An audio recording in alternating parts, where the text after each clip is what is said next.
Good morning, beautiful souls. Welcome to another reading.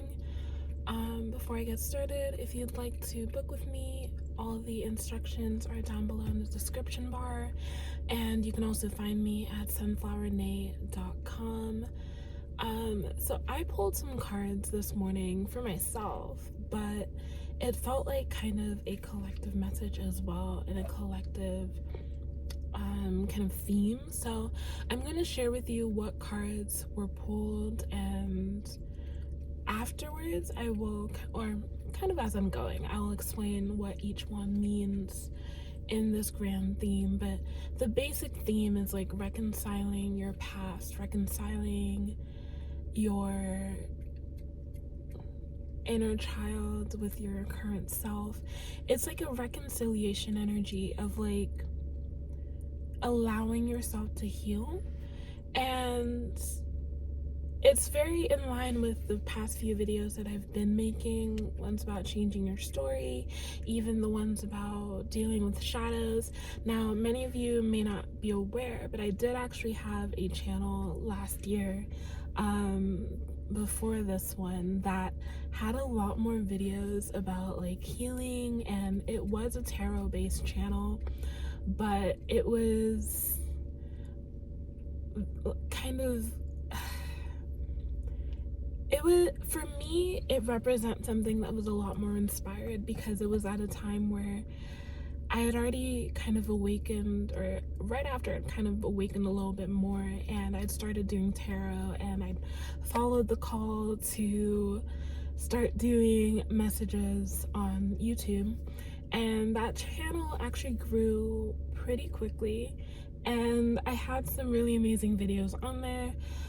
However, I don't have any of those videos backed up because I was filming on my phone. So once I finished uploading a video, I basically deleted it from my phone. So part of me is a little frustrated by that, because I feel like there's a lot of information from those videos that I would love to come through, and I'm sure they will in due time. But recently on this channel, I posted a video about dealing with my shadows and some of my gripes with like my mother and my parents and experiences that I had. And I had someone who commented, and they were really sweet, and they were saying that it's important to look at kind of our past experiences with compassion. And I realized, even though in that video I was sharing a lot more anger and a lot more frustration, there is a compassionate side to it that I didn't get to show in that video. Or maybe it did come through, but I don't really think I was focused on compassion then. But then since that video, I was kind of reminded of like, hey, you're aware of how you feel about this. You're aware of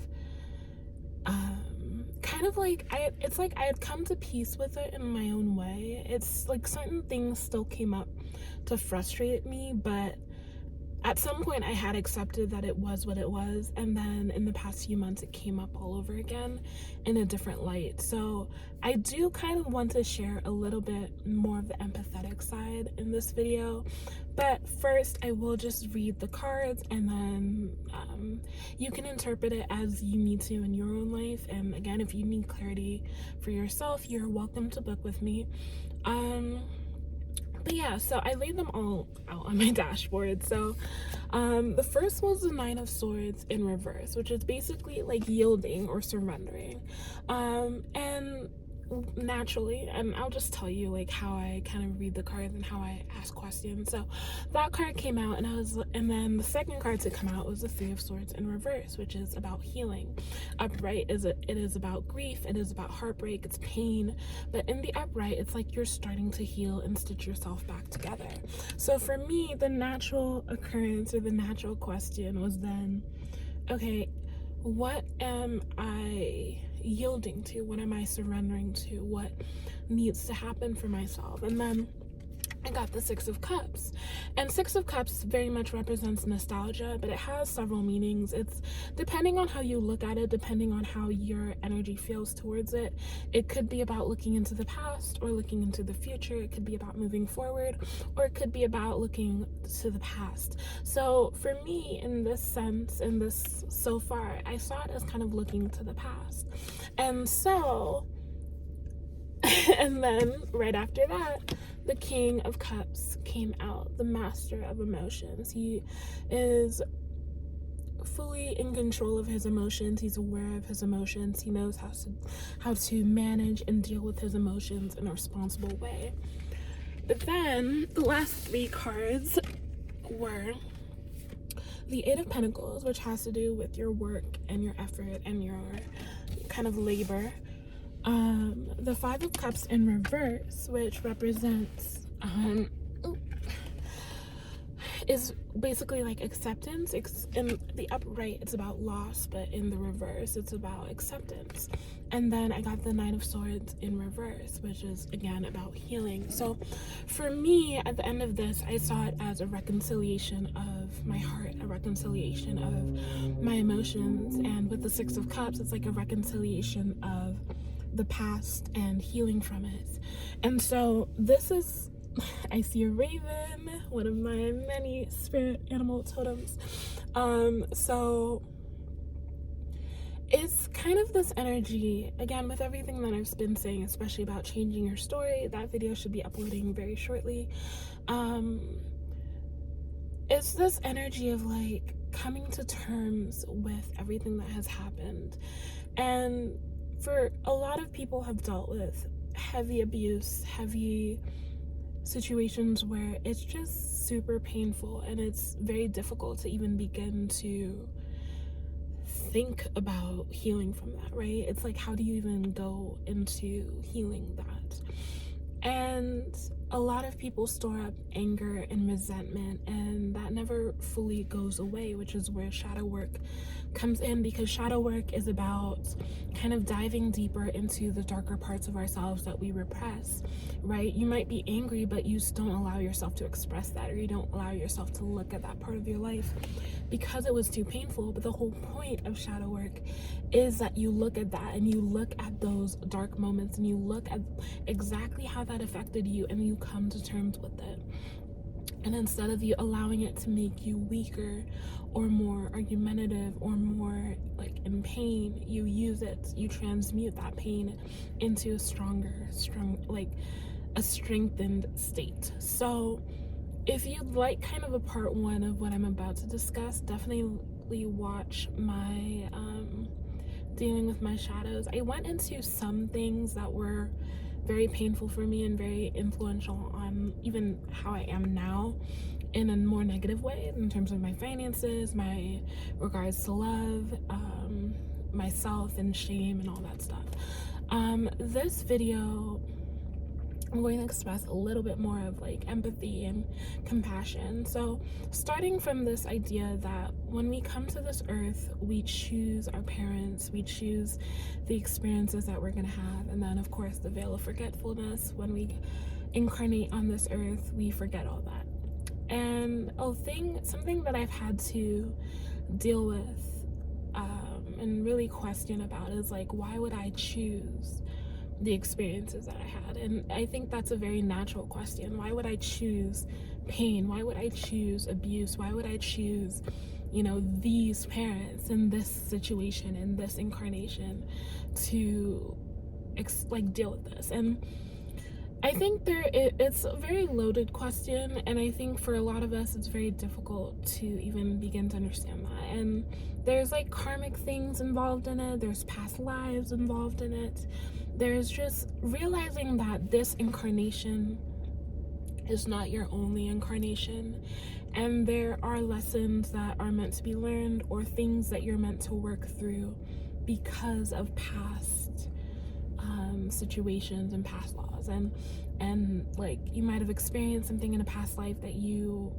it's coming up again in this life for you to respond to it better. And this is going to trigger a lot of people. I know it triggered me, and I'm still even trying to work through it. If my mind changes, then I'll speak about it, but I'm trying to kind of come to terms with it. So with all of this ideas and thinking that, okay, maybe in a past life I had a similarity to how my parents treated me. Maybe I treated someone else that way. Maybe I treated my own child that way, and now I'm in the flip situation. Even looking at your North Node and South Nodes, in a past life, I was most likely Capricorn. Capricorn is now my South Node. Cancer is my North Node. And now I'm much more emotion-based rather than business-based. But my mother is a Capricorn as well. So it's like a lot of the things that I've gone through, it influenced my kind of expression. So I am a Leo through and through, moon, sun and moon, but that doesn't come through in my personality as much because of my parents and because of my mother, because of how she would treat me. I'm a lot more docile. I'm a lot more in that Cancer energy than anything else, right? So I'm a lot softer, and I'm a lot more I guess humble in a way than maybe a more egotistical Leo would be. So that would be something where I can say, you know, because of how my mother treated me, I am a lot more aware of other people's emotions. I'm a lot more empathetic. I'm a lot more like choosy. And that's not the word I'm looking for, but I'm a lot more like selective with the words that I use, the things that I say. I'm a lot more selective about how I treat people. I'm also a lot more selective about who I allow into my field of space. So I tend to keep people at arm's length unless I feel safe with them, and then I allow them in my space because, you know, I'm not going to kind of allow myself to be hurt again, you know? Coming from a more empathetic space and realizing how ancestral curses and generational curses and things tie into that, I recognized a number of years ago, actually, how my relationship with my mother mirrored her relationship with her mother. And most likely my grandmother's relationship with her mother as well. So it was very clear to me already, just seeing myself and my mother, and then herself and her mother, seeing the parallels. And it was difficult for me because I wanted to reconcile that. I wanted to be different. But it became very clear to me over the course of several years that, like, we can't. No matter how much I would want to, my mother already saw me as a villain for whatever reasons. You know, she already saw me as disrespectful. She saw me as kind of this, like, it seemed like I was a shameful factor for her. You know, I was born to her with someone that she wasn't married to. She didn't really speak to my father, my biological father. She had to raise me alone. I feel like, and she had me at a young age, I feel like a lot of me for her was associated with shame, because that was all I really felt around her. Whenever I was in her presence, I just felt ashamed of myself. And part of me feels like that was a projection of her energy onto me, but also of, like, you know how in the womb space you tend to collect and take on the energy of your mother. I feel as though that energy may have been how she felt while she was having me, how she felt about me, maybe how she saw me in the midst of her trying to get her life together and building up a career, and here I am in the midst of this, like, kind of an interruption. And that feeling of shame and rejection never truly went away from me, even though there were points and moments where she did some amazing things for me, and, you know, she would go out of her way to get me into better schools or to be in a better neighborhood. And I know deep down that she did do her best. Despite everything that, you know, angers me and frustrates me, I know that she did her best in her own way, you know? Like, if she never really reconciled her own emotions and her relationship with her mother, and, you know, I'm a lot more aware spiritually of just, I'm a lot more aware in general. So I feel like there are things that I'm aware of now that I'm allowing myself to heal through before I even choose to have children that she didn't get to do. And I'm gonna say get to do because, let's be honest, if you have a child at a young age and you're kind of forced to, now you're taking care of yourself, you're taking care of child, it's not an excuse, but I don't think she ever really had the time to connect with herself and to connect with me in a deeper way as she needed to, right? On one level, she was always working because she had to. So I didn't get to connect with her as deeply as we probably should have. And also, I was out of her life for 2 years because I was living with my grandparents. So that's another, literally after that time, I was already 12 by the time we came back together. And she was just married, and for me it was a whole new world because it was like suddenly there's all these new rules about not wearing certain things, not doing certain things, not saying certain things. Suddenly, after not going to church or anything or being in a religious household like that, suddenly, well, we went to like Catholic church with my grandmother, but it wasn't like a every week kind of thing until much later. But suddenly coming, and it was about being in a Pentecostal churches and ministry every week, and it was just a sudden culture shock for me that I don't think I ever really adjusted to. And being in that environment of like Christianity, I know now served its purpose as, you know, I reference a lot of things from the Bible and I'm aware of some things that I find true and I resonate with, and that's what comes through in my readings and my videos. But there are other things that I never truly resonated with and I never connected with, and since then have connected with deeper things that make a lot more sense to me and resonate a lot more deeply with me. And I simply cannot connect to the Christianity as a religion as it is because of that like elitist perspective and that higher like being woke but not really being woke at all, like having no real sense of truth because they refuse to ask the questions beyond this one book that was edited by a small group of people who got to choose what stayed and what left, and etc., etc. I'm not going to get into that, but basically recognizing that that in itself served its own purpose. Being in that lifestyle served its own purpose. For me, it felt very restrictive, and the years from 12 to 21 were very isolating, very restrictive, very painful for me. Very depressive for me, and I found myself not being able to be vulnerable, not being able to be honest, and that wasn't fully an expression of myself, that was also an expression of my mother, because, you know, things that your daughter should be able to come to you safely for, she would often ask me why I don't speak to her or why I don't share things with her or why I would lie to her or why I would, you know, do all these things. And I've come to recognize it was because I didn't feel safe with her. And that's gonna be a painful thing for any parent to hear.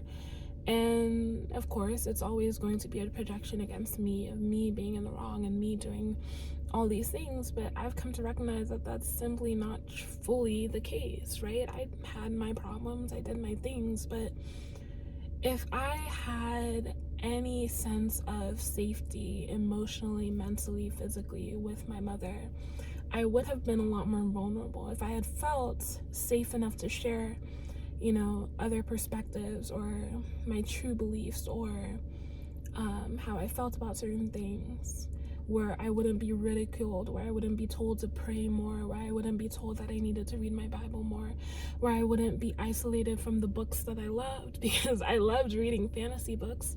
Those are the things that resonated the most with me. And then being told that I couldn't bring those into the house anymore because they were evil and they were wicked.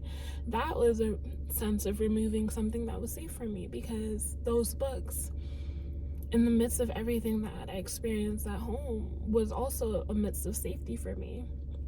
So then it became about either sneaking around and reading those books at school or sneaking them into the house. And it's like everything became about being on public display.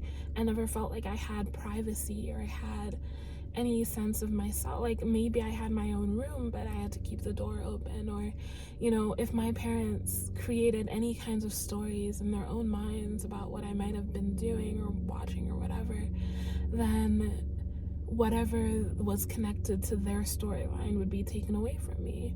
You know, my house key was taken away while I was in high school, and from that time onwards, I was never given it back, and I would have to knock on the door as a stranger, as if I was a stranger, every single day that I wanted to come back in the house.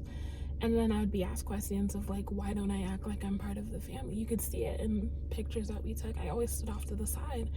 I felt uncomfortable when either my mother or my stepfather touched me, because I did not feel safe with them. To the outside world, we were the model, Christian family, because my stepfather was a minister, but I did not feel safe. I did not want to be a part of that.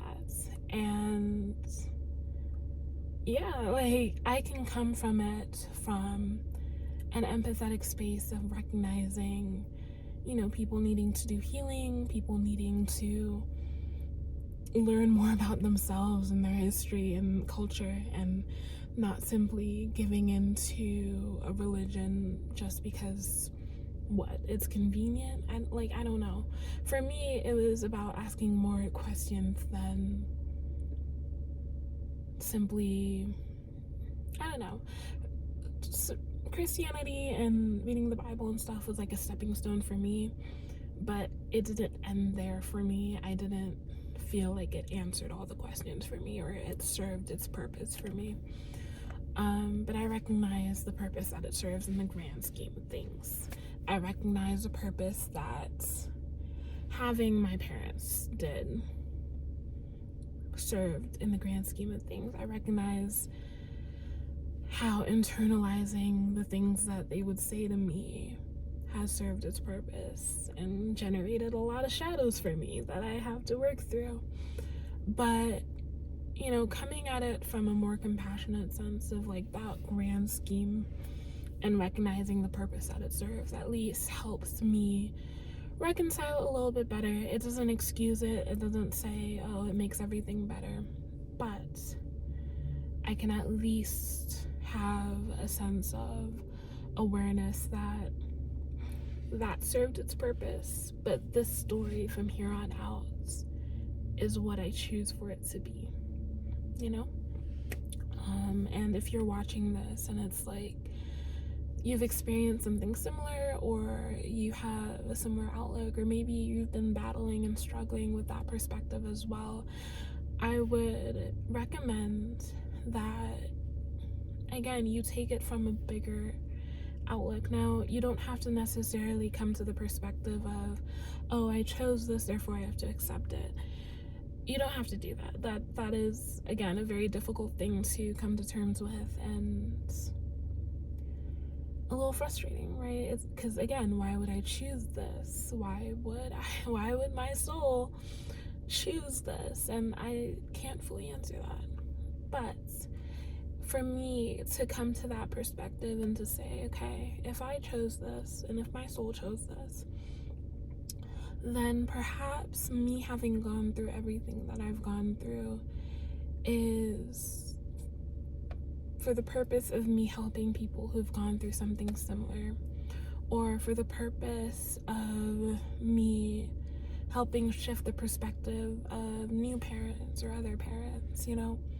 For myself, I think I mentioned it in my other video, but I had a point in time, and I'm still a little bit there, where I was fearful of even becoming a mother. And I don't know why I'm saying this in the past tense, because I'm not a mother, but I have this fear around becoming a mother and being in motherhood because of what I've seen, and knowing that I don't want to do that at all to my own child, and recognizing like how much pain and trauma that one person can influence over someone's entire life. Like, that is a scary thing. Also recognizing for myself, because my mother was a single mother for a lot of my life, recognizing that I don't want to bring a child into this world under the same conditions that she did, because there is a need for support. And, you know, recognizing my own strength and knowing that if I had to, I could, but also recognizing that I don't want to. I really hope that's not in my soul contract to have that, but I like just know that if I do bring a child into this world, it has to be in a loving relationship. It has to be in a relationship that where both of us are healed or healing. Healing is a continual process. I won't even say healed, but where both of us are self-aware enough and conscious enough to recognize our shadows and deal with our shadows, and be mindful of how we would speak to our child or treat our child. You know, I wouldn't want to beat my child. I wouldn't want to threaten to beat my child with a belt that you're holding over a stove. I wouldn't hold my child's head against a wall and threaten to bash it in. I wouldn't hold my fists up against my child and threaten to punch them. I wouldn't make my child feel like if they call the police, then they're the ones that are going to jail, or that, you know, like, do you want to be taken away? Like, you can do, like, I wouldn't jeer my child or mock them or make them feel as though they have no choice in any matter that they do. I wouldn't make my child gaslight my child or make them think that they have to lie to me in order for me to think that they're telling the truth. You know, trusting my child, and if it ends up being a lie, not being so wrapped up in discipline, punishment, and being more aware of, like, I feel like if you have a child that lies continually, your approach as a parent should be like, why does my child not feel safe enough to tell me the truth? And, you know, all these things are coming up because there are things that have been done to me. If you can't tell, you know, as a mother, not ganging up against my child with my spouse when my child has, you know, confided in me about something that they need me to trust them, or they need my trust, or they trust me for allowing my child to be vulnerable without making them feel like they're too sensitive. I would never use that term. Never making my child, demonizing my child for crying or for expressing anger or frustration, you know? So these are all things that, yes, I'm aware of, and yes, I know that I would never willfully or want to do that to my child, but there's still that element of like fear, because on one hand, I know that I'm the curse breaker from this generation, at least in this incarnation and the ancestry that I have in this incarnation, recognizing that I am the curse breaker for this generation, this ancestral line, and knowing already and having the self-awareness already to know that I wouldn't do those things. But there's still that level of fear where it's like, it's still a blood thing, you know? Like, I don't know how far back, how many generations this kind of treatment goes. And it's like you're continually fighting against blood. Yes, you have the self-awareness, but like, in the moment, how are you going to react? In the moment, you know, what are you going to do differently? And yeah, I think that's all I want to say for now. A lot more came out than I intended to, but it's just like, I don't want to come across as if, you know, I'm speaking about shadows and I'm speaking about my past and it's all like rain clouds and gloom in terms of like how I perceive it. There are things that anger me and frustrate me because I recognize just how wrong they were. But at the same time, in that duality, I also recognize that, for one, it happened and I can't change it. It's already done, it's gone. I don't speak to my parents. I have no intention of ever speaking to them again. As for my siblings, I do have every intention, if they desire to come forth and find me, then they are always welcome in my life.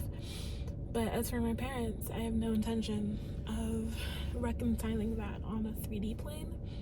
Because for myself, I've already reconciled it on a 5D plane. You know, I've already reconciled it for myself. In terms of healing my father wound and my mother wound, I choose to do that through nature, through natural means, and through connecting to Mother Earth and connecting to the elements that represent those things, like water and fire. And yeah, just choosing to heal external of that, because I know that if I enter back into that field, that energy field, it's gonna be traumatic for me all over again. There is no changing for them. And I recognized that last year in our final conversation, the things that were said towards me and the prayers that were made to literally isolate me. I do have to go into my awakening story a little bit. I'll do that in another video.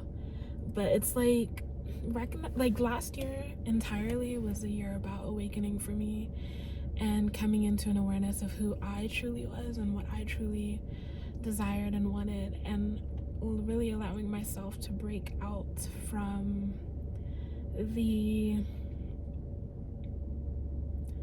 things that were said and done, and like recognizing what my beliefs were basically, and discovering what my beliefs would be by allowing myself to explore more than just Christianity. Not allowing myself to feel like I was a bad Christian because I didn't go to church, because I didn't feel like going to church. I don't want to go to church. There's no desire in me to go to church. And recognizing that I wasn't a bad Christian for not wanting to read my Bible every day, because for me it was about deeper connection and doing as I felt guided to. And of course I recognize this now, but I will speak about it in another video. But yeah, in my final conversation with my parents, I was shaking, I was trembling, I was crying in my physical body, because anything associated with them, again, brought up a lot of trauma for me. And at that time, I had told my mother that I don't want to speak to her again. She was actually the one who brought up the topic, like, oh, you don't want to, because she did that a lot of jeering me and like to make me feel bad, really, to gaslight me. And if I literally was like, no, I don't want to speak to you ever again. And then her blatantly saying, I'm gonna ignore that because that's a person. Like, are you that just goes in line with everything you've done in the past of not wanting to listen to me or hear me or really see what I'm dealing with, right? So and then my stepfather coming through with a prayer, and literally as he was praying, I was like trembling, right? And in my head I just hear, listen. And it wasn't like the sense of like, listen to what they're doing because they're trying to bring you back into like, it was a sense of like recognizing that everything that they were saying, the gaslighting, the shaming me, all the stuff was coming up in that phone call. And it was like, that listen was literally like, listen to what they're saying, like, listen to what they're truly saying. And I heard the prayer that was being said, and I was like, this has nothing to do with me as a human being, as your daughter. You don't care about me as the human being, as your daughter. You care about your reputation. You care about how others will perceive you. You have no care of how I feel, what I believe, you have no interest in knowing or a desire to understand this new version of me. You simply see it as a rebellion against your rules and your enforcements and your religion, and you want to demonize me and shame me into coming back into what I was, which was under your oppression, something weak and something that could be molded, whereas that is no longer my identity.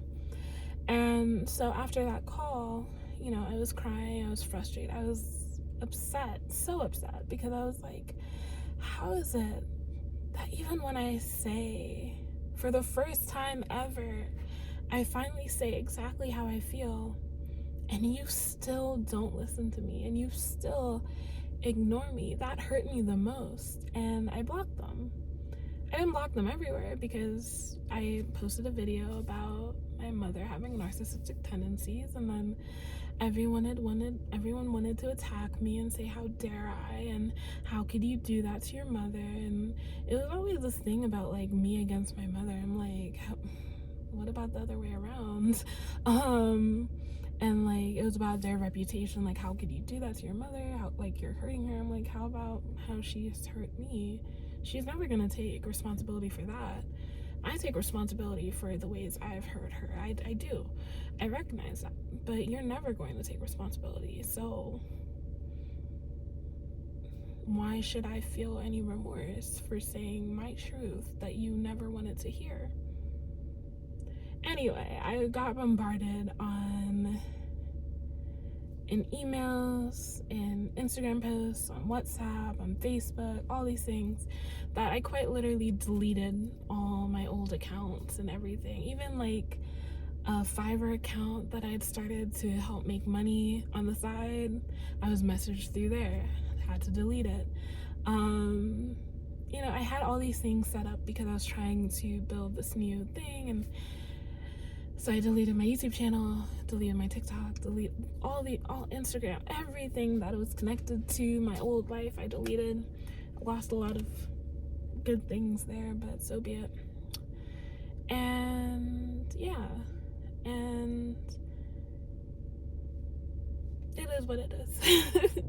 It is what it is. But yeah, it's like, it's a painful situation for sure, but it's also like, at some point you have to reconcile, and you have to make the decision to heal, and you have to make the decision to do better and be better and get better for your sake, not for their sake, for your sake. And I really hope that this resonates with someone. Again, if you'd like to do a reading, if you'd like to do like a shadow work reading on maybe some things that you need to face or deal with before you go to the next level, that you might not be quite sure what to look at specifically, you can book with me down below once again, and I will see you guys in the next reading. Bye.